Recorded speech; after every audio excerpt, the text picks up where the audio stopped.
Okay, hi everybody. My name is Amy Meltzer and I am here from PJLibrary. And I imagine a lot of you already know what PJLibrary is, but PJLibrary is a program that sends free children's books every month to families all around the world, children ages birth to age 13. So it's a great pleasure to be here. I happen to be a PJLibrary author. I've written a few PJLibrary books, Harvest Blessing, some of you or your grandchildren or children may have received, and a mezuzah on the door.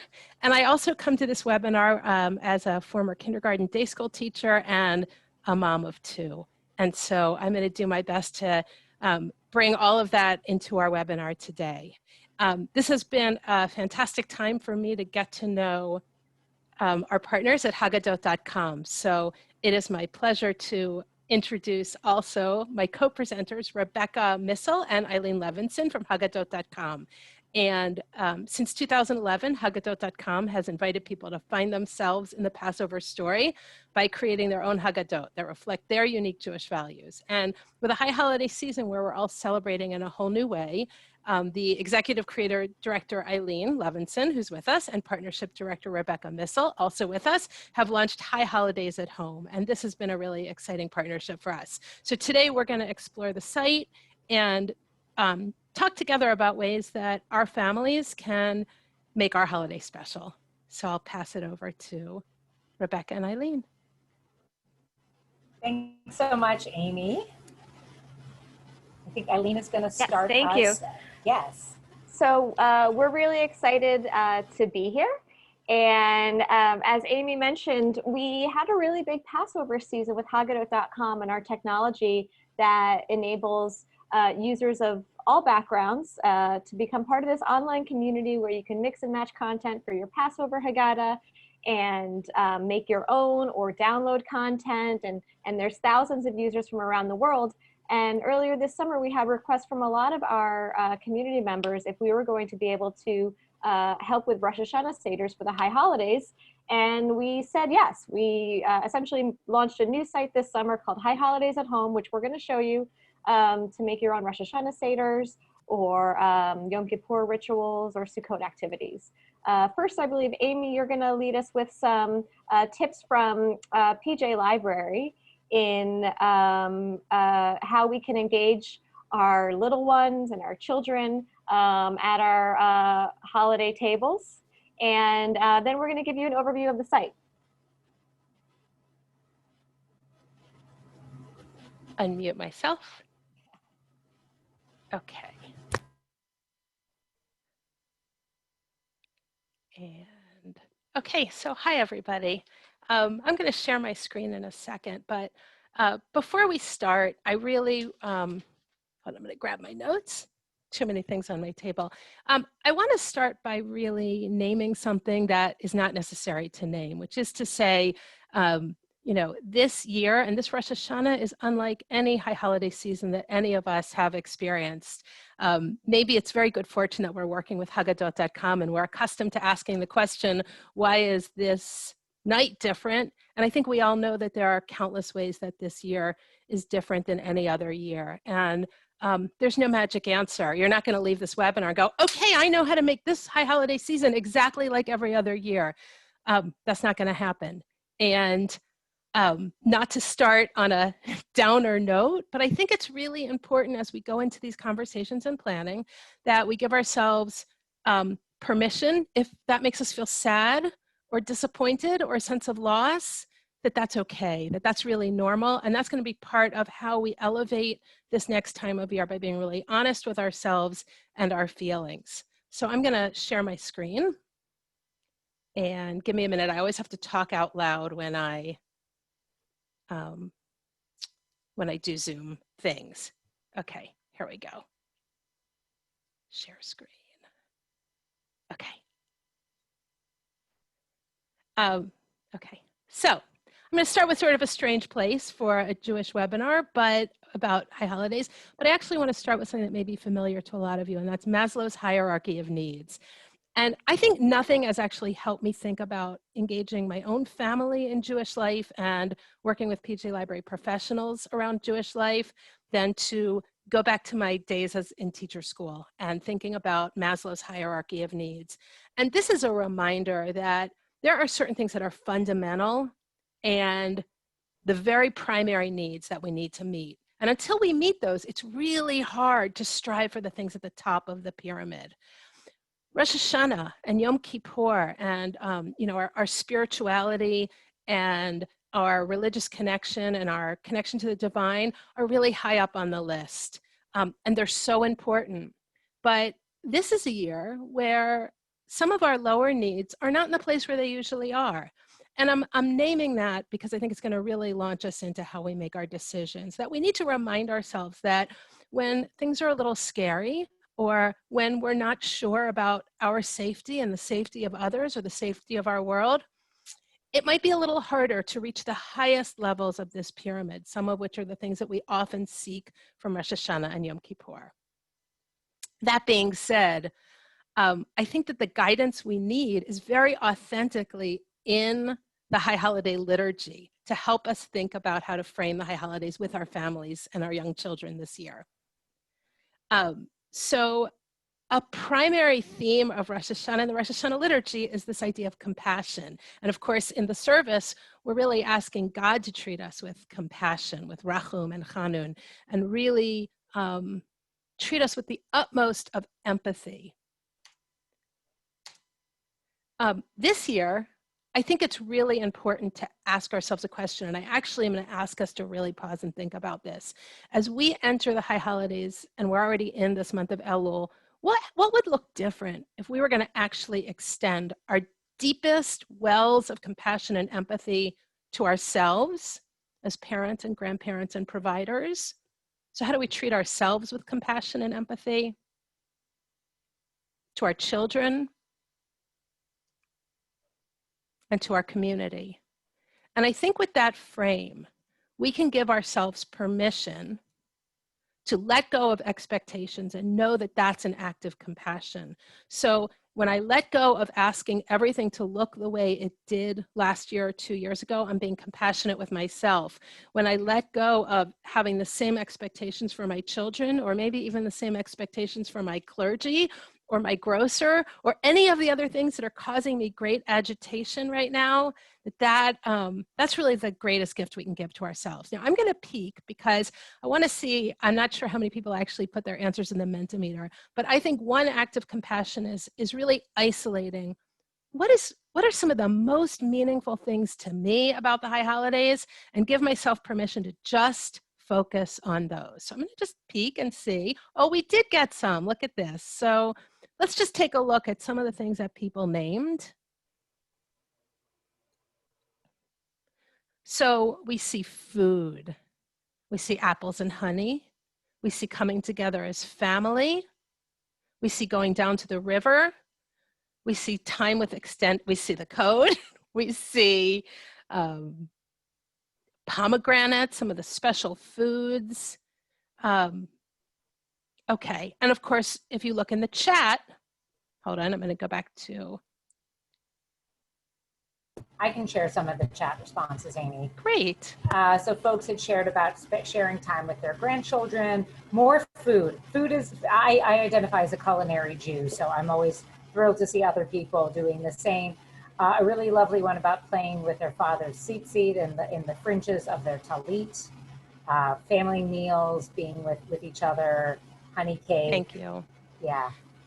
So that is to say that this is not the year for all the things. This is the year where it's okay to give ourselves permission to say, if I dig into my own memories, if these one or two things are the most important to me, I'm going to really focus on those. And if there's some room for extra, fantastic. So in addition to having some compassion for ourselves and just going with what's meaningful, I also wanted to offer a couple of frames that I think can help you pick and choose with, again, some integrity built into what's traditional for Rosh Hashanah. So for those of us with younger children, as we pick and choose our activities that may not be about going to synagogue, one piece of the liturgy is this idea that Rosh Hashanah is the birthday of the world. Hayom Harat Olam. Today is the year the world was, the day, honors the day the world was creating. And a really very tangible, meaningful frame for children is to say, okay, this is the world's birthday. And to engage your child in a conversation of what does a birthday party or birthday celebration usually look like? And if you want to put some things in the chat, what do you think your child or your grandchild associates with a birthday? And I'm going to peek over. So what kinds of things happen at birthday parties? Okay, so candles and cake. So special foods are part of a birthday celebration. Presents, family, games, and singing. Fantastic. So we have 2 really great PJ Library books that really help with this frame. And these are books, if you're haven't already received them, they're also available on Amazon and your local independent bookstore to help really send this message that this is the birthday of the world, and that we can take the things that come from a birthday party and turn those into a way that we celebrate, so that we have special foods. Instead of a cake, we might have our round challah or our apples and honey. And instead of sending birthday cards, we're going to send Shana Tova cards, and we're going to make beautiful cards and send them to our world of friends and family. Instead of singing, we're going to listen to the shofar, or we're going to make or buy our own shofar and blow that at home. So there are all these ways that we can just find the joy in celebrating. And I think that's an especially helpful frame for younger children. It can also say, this is, if we're honoring creation, this is a great time to go outside and enjoy the wonders of creation. I think a second frame, and I think this can be a little more helpful for slightly older children, maybe grade school age children, is this idea that Rosh Hashanah is a new start. We talk in the Natana Tokef that there are things that provide us with that new start, that if we do tshuva, if we do tefillah, return, and prayer, and tzedakah, acts of justice and righteousness, that we get a fresh start. And I wanted to recommend 2 PJ Library books that I think in particular help think about this ritual in a very developmentally appropriate way of reflecting and returning. One is Tashlich at Turtle Rock, which takes families on a walk in nature while really doing a thoughtful reflection as a family. And the other, though not traditionally a Jewish book, is a beloved PJ Library book, Lily's Purple Plastic Purse, where a child really learns how to think back on something that they did impulsively and apologize meaningfully and change their behavior. So again, I think picture books are a wonderful way to frame your holiday, and then to invite your children into a conversation of tshuva, of return. And I think, again, a really developmentally appropriate, though I actually find these things helpful to me as a grown-up too, is thinking of tshuva as asking ourselves, how did I miss the mark? And how do I find my way back? Now, I want to come back to that idea of compassion, because I actually think it was with great compassion that PJ Library has started working at the beginning on this summer on a gift that is free to everybody. And that is kind of a soup to nuts manual of high holidays at home. And while I may have offered you some frames for how to think about it, what you'll find in this guide, and I'm just going to highlight a few examples, and you'll be able to download this here at the Haggadot at the High Holidays at Home website, are really the details, so that you're not in the midst of also trying to do all the other things that you're doing, having to find all this information in all over the internet. We've put it into one beautiful guide. And I just want to give a few examples. You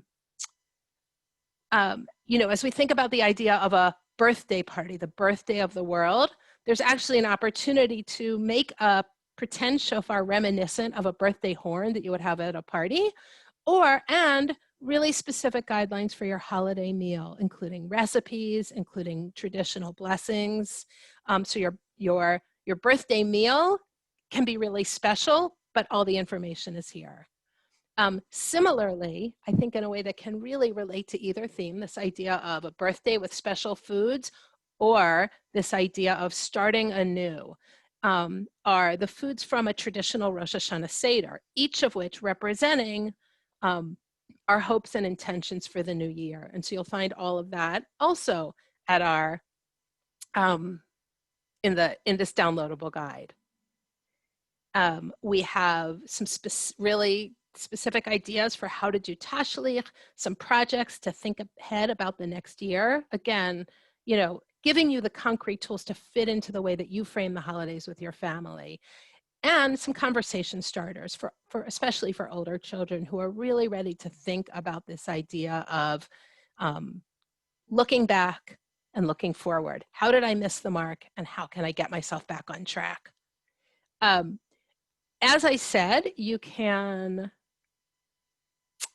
download all of this here at Haggadot.com. I did want to make sure to point out to you that in addition to downloading the guide or portions of the guide here, you'll be able to find auxiliary materials at our website. And so let's say you'd like to do birthday card greetings, but you're not sure how to pronounce the Shana Tova greeting, you'll find an audio recording of that. You'd like to practice blowing the shofar, but you're not sure what it sounds like, that's here too. So there's lots and lots of extra resources that you'll be able to find there.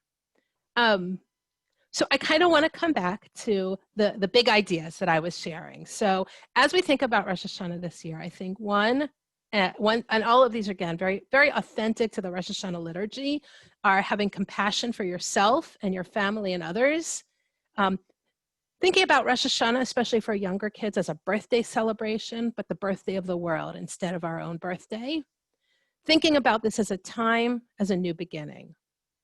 I want to just take 2 more minutes to point out some resources that are especially designed for families of children with special needs. But those of you who are teachers, I think this will really resonate, that best practices that we come up with for our learners with special needs really often turn out to be best practices for all children. And so I just wanted to take a minute to, hold on, sorry. Let me stop sharing for a second and get it ready. Technician is not on my top of my skills. Okay, here we go. So, share screen. Here we go. So at JGate, and we can send you these links in the follow-up, but at jgateways.org, you'll find all of the blessings that we say on Rosh Hashanah in picture form as well as print. And this can be a really wonderful way to explain the meaning for all children. And there's also printable social stories. For those of you who aren't familiar, a social story really talks to a child in their own language about what to expect during all parts of the high holidays. So that's one resource I wanted to identify. And the second one I wanted to identify is jkidaccess.org, which also offers social stories, multi-sensory possibilities, and other resources for kids of all abilities. So I just wanted to take a second to highlight those. That's where I'm gonna pause. I'm gonna turn this over to Rebecca and Eileen, and then for the last 15 minutes, we're gonna take all your questions, we'll take as many questions as we can so that we can really make this interactive. Let me stop sharing.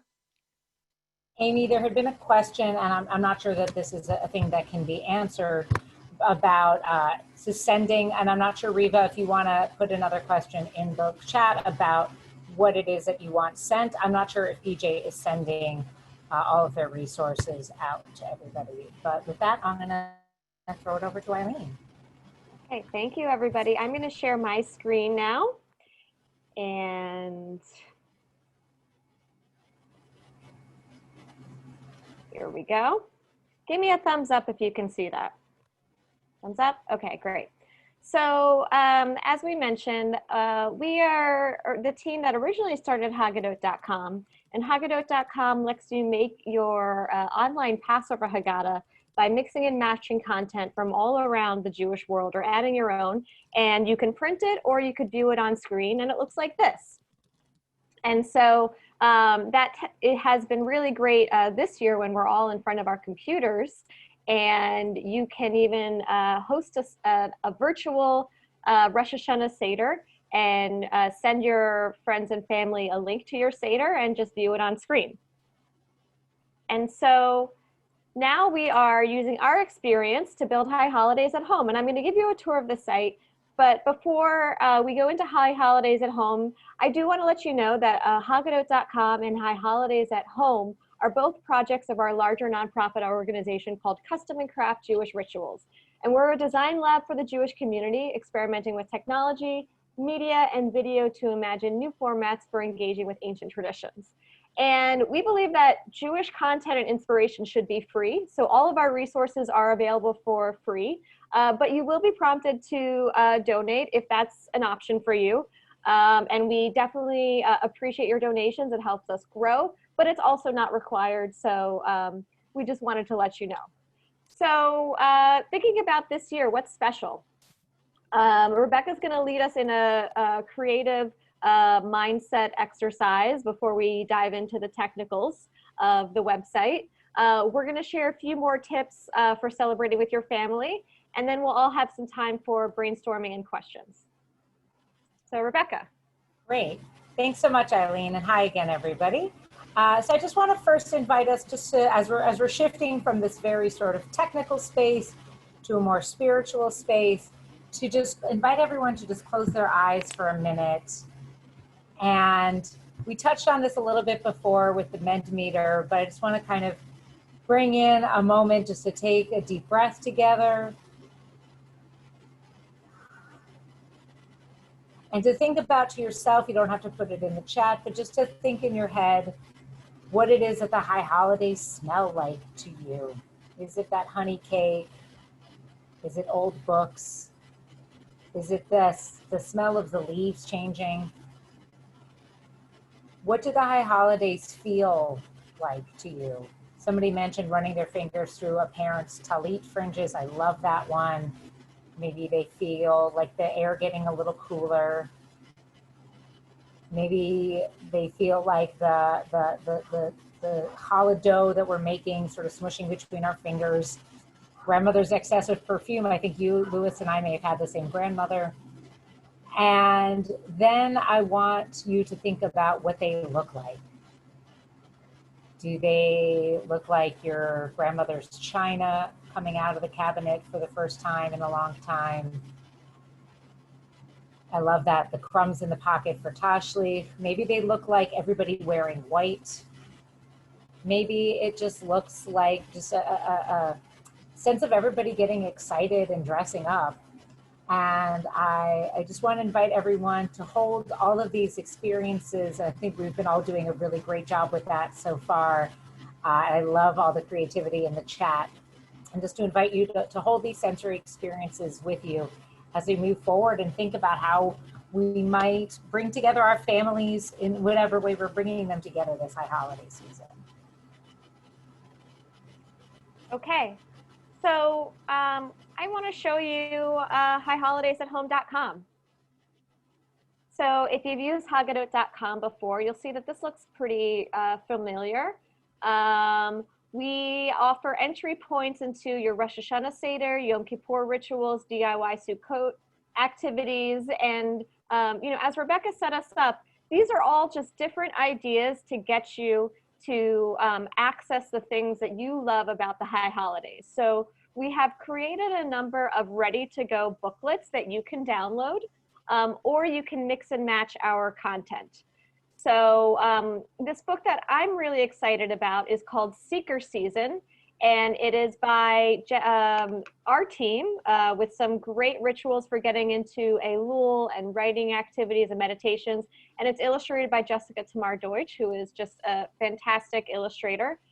We've got a couple options for your Rosh Hashanah Seder, one that includes a tashlich and one that structures the Seder around 4 toasts. We've got some Yom Kippur rituals. We've got a tashlich ceremony. We've got a couple workbooks from years past. We've even got simple Shabbat blessings, instructions for doing your own alternative tashlich. And then we have what we call clips. So clips is essentially like a newspaper article clipping or a video clip, just a little piece of content that you wanted to upload and share. And so we have that from a number of sources, and it includes images, it includes text, videos, even audio files from SoundCloud. And so they're little bits of wisdom. So what's great is maybe you don't want to do a whole Rosh Hashanah Seder, but you just want a little piece of inspiration, so you could always get a clip. So as you can see, we have a whole holiday library. You can drill down into a specific topic, or you could visit our entire library. And I have to let you know, my computer tends to be a little bit slow when I'm on the internet, so all these tabs are places I can jump to, so we don't have to wait for pages to load with my slow computer, my slow internet. So for example, you could go to the Rosh Hashanah Seder and see Rosh Hashanah Seders that we've added or that other members of our community have added. You can also search. So I'm searching through the clips and I want to look for, let's see, I just want to search for apples and honey blessings and maybe Shehekianu. So I can click those. And I can just search for those clips. And we'll wait a second for that to load. And also, in addition to searching for the type of clip that you might want for the high holiday, you can also search by category. So I have over here, we have a section where you can search by things like feminism or environmentalism or kid-friendly activities, which would be great, especially for all of us here. So you can see we have apples and honey blessings. We even have a clip from PJLibrary here for fun with Rosh Hashanah foods. We have American Sign Language, apples and honey blessings. So you could really have fun looking at all the different content. Now, if I had selected one of those full booklets to view, this is what it looks like. Just like our Passover Seders that I had showed you before. Here's our full Rosh Hashanah booklet, and you can see the table of contents. You could actually click through to any section. So I want to go right to Challah, and I can go back and forth. And as I am looking at one of these books, I can choose to save one of these clips with this plus sign, or I could even start my own. So I've gone ahead and I've logged into the site. And you can see I'm logged into our admin account, and we have a whole bunch of different booklets that we've made here. And I have sort of a tool to make a new booklet or a new clip right here. I can also go to my library. And I'll skip ahead to that. On my library, once I've logged in, is where I've kept all the booklets that I've chosen to save and all the clips that I've added. So I'm going to show you very quickly, if you decided to make a new booklet. So if I clicked here to make a new booklet, you're going to get an overlay to help you along. We have templates, so you don't have to write anything from scratch. So I'm going to make a family Rosh Hashanah Seder. And I'm going to select a topic. Okay, well, it's a Rosh Hashanah Seder. As we get closer to Yom Kippur or Sukkot, you might want to choose one of those. And then there's 3 different templates. So I like that for toast. I also think I want to add some tashlik. So I'm going to use that tashlik template. You can choose to make it public or private. We love it when you make your content public, because then we get to share with the whole community. But if you're not sure, you can go ahead and make it private, and you can add a little description here. So I will say Levinson family. And I'm going to create that booklet. And so then it's really cool. It takes you to a page where you can edit your booklet and add your own content to that, or search for the library. And you'll see as it loads, it actually includes a whole bunch of content already in there. So right now, you'll see all the sections of the Seder, which go introduction, candle lighting, wine, Shehekianu. And I'm going to, as I mentioned, my computer is slow, so I'm going to skip through to one that's already, oh, here it is. So now you see those numbers are filled. So I didn't start with nothing. We actually have pre-populated it with plenty of content for you, and you can choose to edit or delete or add your own. So the way that you would add your own is to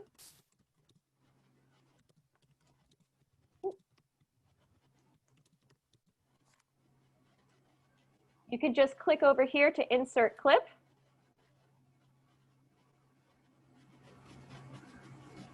And then a toolbar is going to come up on the bottom, which is going to give you a whole bunch of options for adding content for that section. So here I happen to be in the candle lighting section, and I want to add an image. So I think this is a beautiful photograph. I'm going to select it, and I'm going to add it.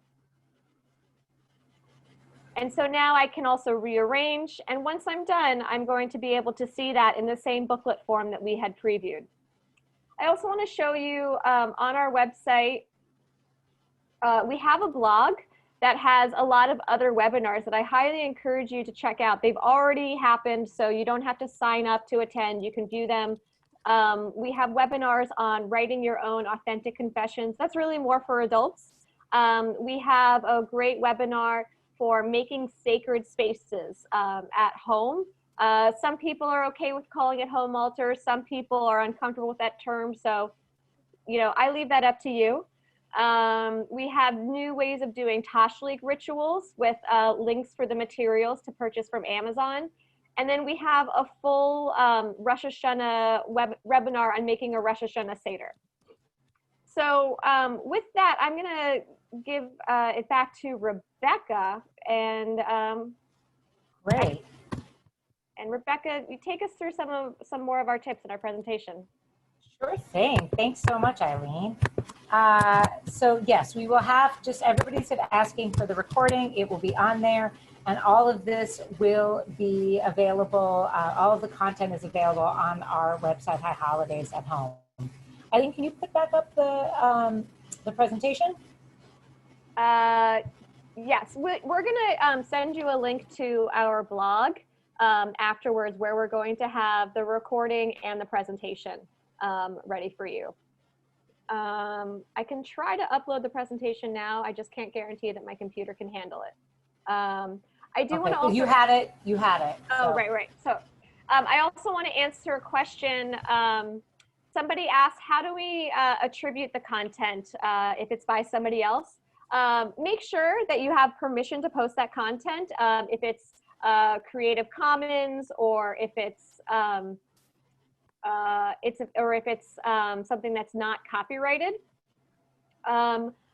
But also, when you upload content, there is a line where you can mark the source. So even though it might be attributed to you as the person who shared it on the site, there's always a line where you attribute it to the person who originally wrote it, and that won't be deleted. So I'm going to share my screen again. Hold on.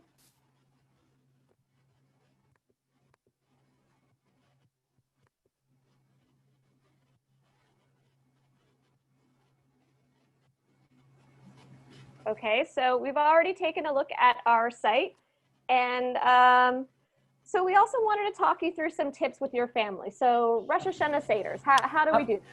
Great, thanks. And there was a question about, I think the question that was about like how to attribute the content when you're sharing with a larger community. And yeah, I think again, as long as you everything that's publicly available on the site has been made publicly available by the creator of that clip. So you can feel good about sharing that. So in terms of there's also questions about what the heck is a Rosh Hashanah Seder and how do I do one? So just as a reminder, Seder means order. It doesn't mean that there is a specific order for this meal the way that there is for a Passover Seder.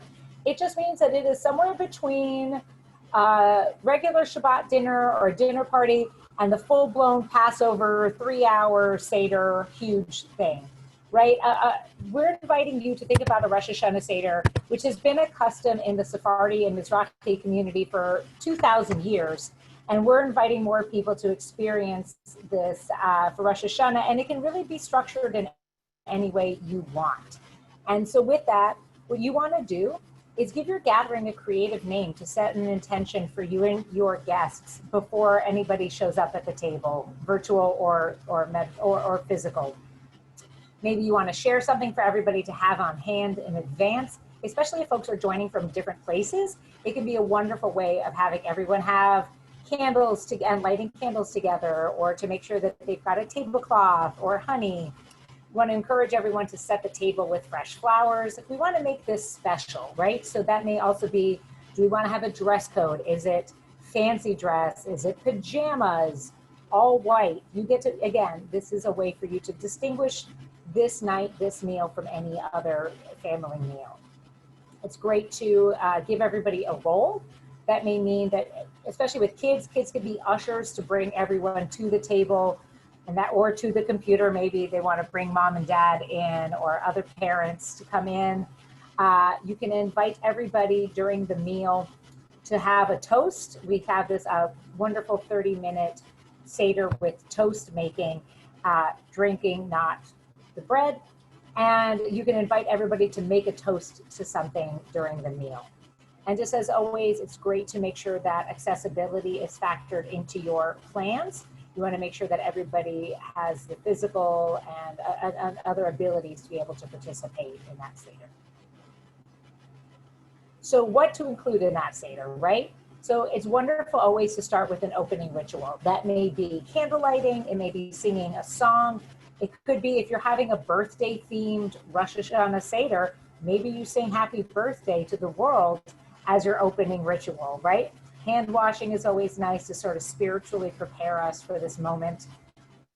And then you want to, unlike Passover, where we spend a solid chunk of time before we actually eat, the beauty of a Rosh Hashanah Seder is you can start eating at any time you want, but it's wonderful to have a special, again, ritual. That could be hamotzi. You could hold hands for a moment of quiet, which is also wonderful as ways to think about if you have interfaith families or people coming from multi-faith backgrounds. It's great just to sort of take a moment, thank all the people who helped make the meal possible, and then look at everybody and just say how wonderful it is to be together, right? That's a great ritual to start your Seder. What to eat during the Seder. Obviously, symbolic foods come.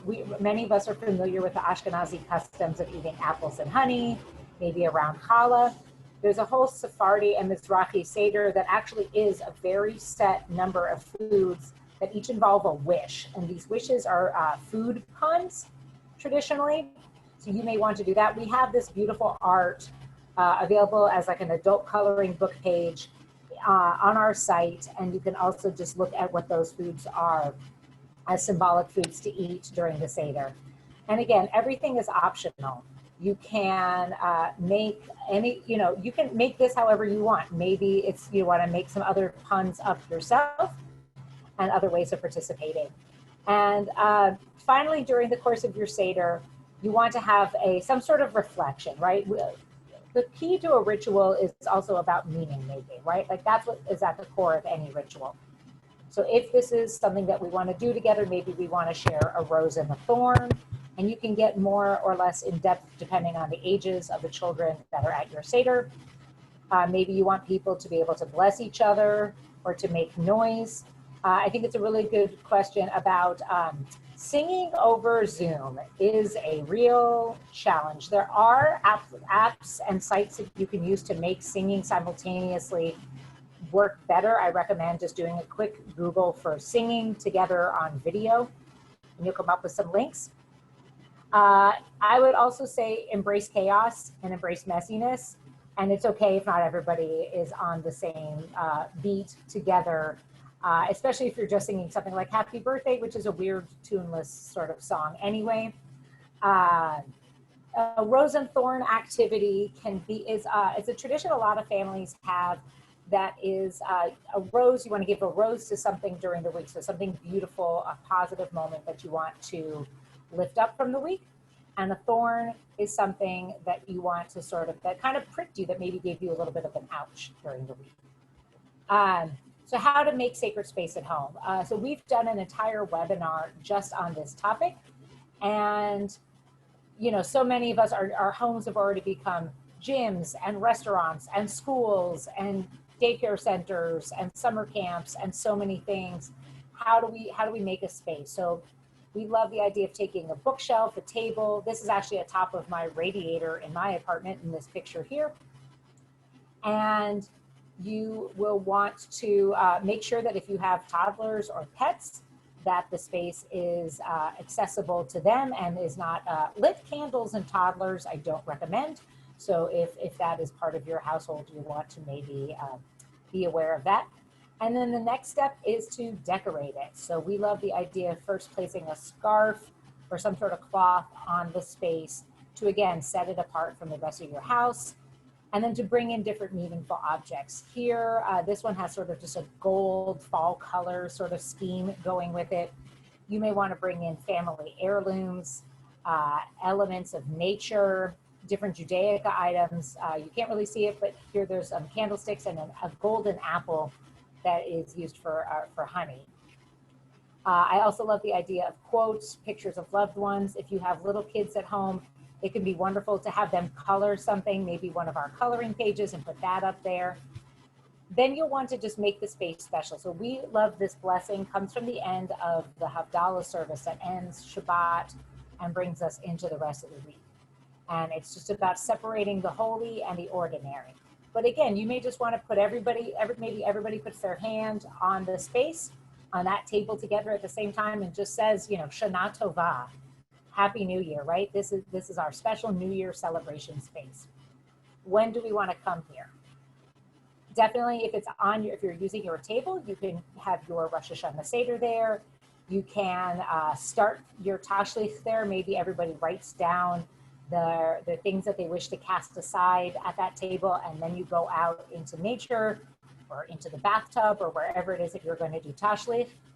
And I love the idea of having New Year's wishes. I think this year, I'm personally planning to send high holiday cards this year. And I think it's a really wonderful way to have a connection with somebody. Plus, it supports the post office.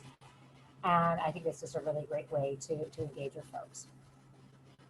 Some other tips for your Seder. If you are meeting on Zoom, to use gallery view. I know we're using just the speaker view today.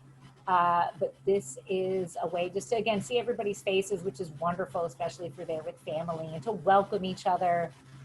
You can invite guests on our site to collaborate on your Rosh Hashanah Seder booklet. And you can also use an interactive view on the site. If you're using our site during your Seder, you'll be able to play videos, to play audio clips. I also do recommend, though, God forbid, this is the time that Zoom crashes on the Jews. It's possible. So it's always great to have those video links and everything ready in the chat before you go. Always good to consider lighting and background. This is my new plant is back here with me. Just got a new pot this weekend for it, so I love having him in the background. And always good to know when to mute and unmute people. It's part of being a good host. And then following today, we have a few webinars coming up through highholidaysathome.com, aka Haggadot.com. On Thursday the 10th, Eileen, our co-founder, our founder will be sharing the Apologies Exchange, which is this really cool, tangible way of getting into the Tashlich experience with something that's listed on Amazon as spy paper. So I will just sort of leave that as a teaser there. We have a workshop on the 14th of September on setting your Rosh Hashanah intentions. This is a really more of an adult-centered workshop, and will be opportunity to do some writing for people and to share with each other if they care to. And then on Thursday the 24th, Casper ter Kuile, who's the author of this amazing book, The Power of Ritual, will be talking us through creating a ritual life planner. Again, I would say that workshop is more for adults, but the idea of creating a life planner around ritual and calendar is a phenomenal family activity. So maybe have the grown-ups come on or watch the recording and then share it with the rest of the family. And you can visit our website to register for all of these. And then finally, just a few closing resources from us before we turn it over to questions. highholidaysathome.com is our website. And again, as Eileen said, everything on the site is free to use. We appreciate donations if you're able to, and it is super important to us that everything there remain accessible. So that's really important to us. We have a Facebook group. It's our Haggadot.com Seder Planners, and that's a wonderful place. If you want to connect with other folks, you can go there to find out more. I'll put the link for the webinar signups in just 1 second. If you are looking for just ways to deepen your gatherings and to make meaning out of these holidays, we love The Art of Gathering by Priya Parker. I'll also say Casper's Casper's book, The Power of Ritual, has really changed sort of for myself how I think about my own rituals. And Start With Why by Simon Sinek. And then this great article from E-Jewish Philanthropy with critical insights for successful online gatherings. And thank you so much, everybody. We really appreciate the comments in the chat. And I'll go ahead and put that link in there. And again, everything will be shared on for everybody who registered. So whether you were able to join for all or part of this afternoon, we'll share everything with all the folks who registered. I think, Amy, are you closing us out? And also, if folks have questions, they can just type it. I'm sorry, we're not closing. Please put your questions into the chat.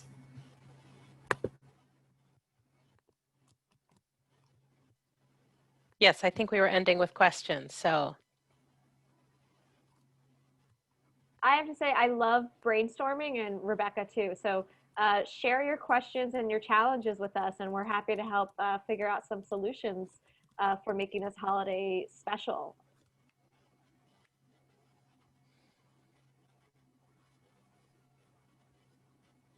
I will say one thing that I have been thinking about is how do we get our bodies moving more, right? And especially for kids who are just so, you know, always ready to move and play. I'm curious, does anybody have any techniques that they've found with getting their kids to engage in Jewish tradition in a physical way? And just in the meantime, while people are answering that, yes, the deck will be shared as part of the presentation. You can watch it online. And yes, the Zoom will be sent out to everybody. The recording will be on our website, so you can just email that website to your partner or anyone else you would like to. I love scavenger hunts for hearing, dancing, hand motions. Question about teaching the high holidays in a hybrid setting. So, 1 week face-to-face and then the following week on Zoom. Dawn, that feels like a really in-depth question. I think if you want, we'd be happy to sort of play with that with you. I think Amy might have some good teacher resources. I think it kind of depends on how much time you've got with anybody, but I am not a trained educator, but my guess would be that the best way to do it is to sort of plant seeds when you're from each session to the other. So when you're in person, to give a teaser for something when you're on Zoom, and vice versa, so that everybody's looking forward to each part. Oh, chalk and water for Toshli. That's cool. If you don't have access to a body of water, I love that. Putting coins in the tzedakah box. So there's questions about interfaith families. So Eileen and I are both really passionate that the things on our site are accessible to people regardless of their personal, wherever they are in the community. And so many of the resources can absolutely be adapted for families of any faiths. And we really do try to keep things, there's content on there that is secular, there's content on there that's God optional, and we are constantly adding those things. I think particularly the foods are a wonderful way, and I think really getting at the core themes of high holidays are a wonderful way. And 18 Doors, as a partner of ours, is doing some interfaith family work. But I think if you're really talking about the ideas of reflection, of looking back on the past year and thinking about how we can do better in the year ahead, that transcends everybody, right? Like these are just, we're at a time of seasonal shift. And our Seeker Season Guide has a lot of really great rituals that can be adapted and played with. So I think that's a wonderful way to think about how you might want to do things for your interfaith family. The Rose and Thorn activity, again, that's just sort of lifting up what are some moments that were great in the past year, and what are moments that either that pricked us, that were hard for us, or that were things that we want to do better. And again, that really can transcend age, and that can transcend faith. And I think I love that Amy started with compassion, because when we are compassionate to ourselves and to each other and thinking about our needs, we can also give ourselves permission to not stress and to be able to reinterpret all these really interesting traditions this year in a way that works for us. And it doesn't mean that we are throwing out the old ways forever. It just means that we can try some new approaches this year. And who knows, it might be that we discover new ways of doing the high holidays that feel more exciting and more meaningful than they did in the past. And then we'll have options when we can gather the way that we used to. I'm hoping that a lot more people embrace the idea of a Rosh Hashanah Seder.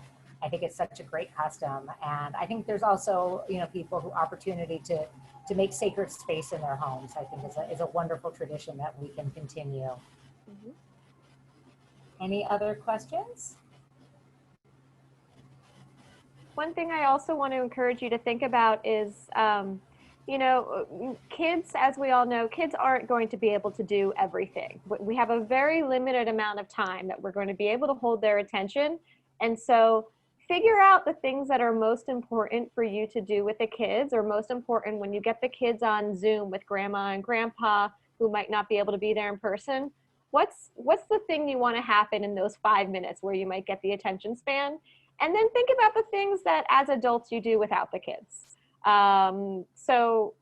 It might be that some of our coloring pages or other activities are great ways to keep your kids occupied where the adults have a different kind of conversation.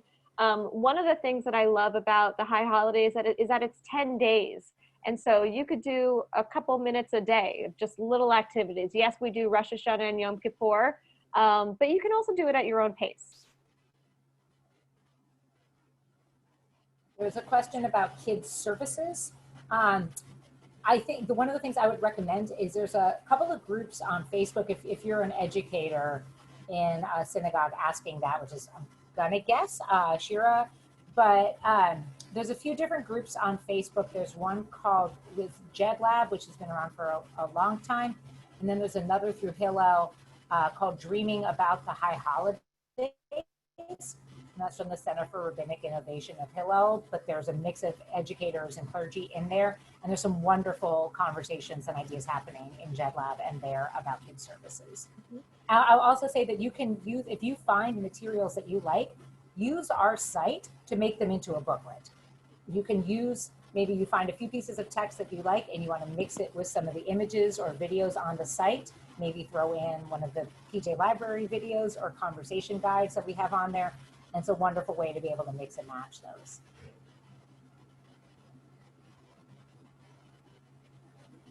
I think also Kveller might be doing some live stream kids services or kids activities.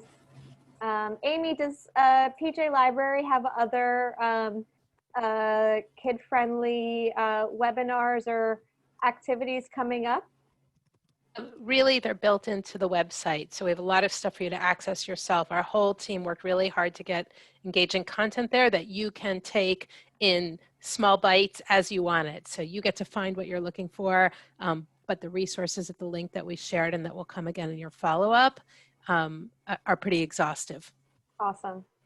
Awesome. There was a question a little bit back about the website itself. Yes, this is our website. We have Eileen created it back in 2011 with Haggadot.com, and we have evolved it, and we've launched this brand new High Holiday website. If that person is still on and you want to connect with us, I'll drop our emails into the chat and give you more information. And Shira, yeah, I would say Shira, I would highly recommend the those groups on Facebook about it. But there's some guides. I think the guide from PJLibrary is a wonderful resource to be able to sort of as a jumping off point that you can then weave in with some of your favorite prayers into making your own family service.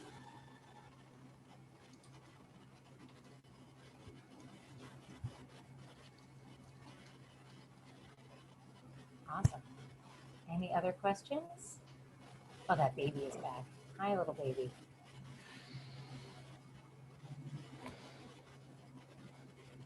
Excellent. Oh, the site to donate. We love that question. Thank you. I'll put that into the chat. Rebecca's going to share a special link, and if you go to highholidaysathome.com, there's also a tab at the top. And I also want to say we make our work very much on the needs of our community. As we mentioned in the beginning, this site was created, we created the site this summer because so many of our community members asked for help creating Rosh Hashanah Seders and with unique content for the high holidays. And so, you know, if there's something that you feel like you need for the holidays or for your Jewish experience, send us an email and let us know, because often that gives us great ideas on how we can help create more awesome experiences for you.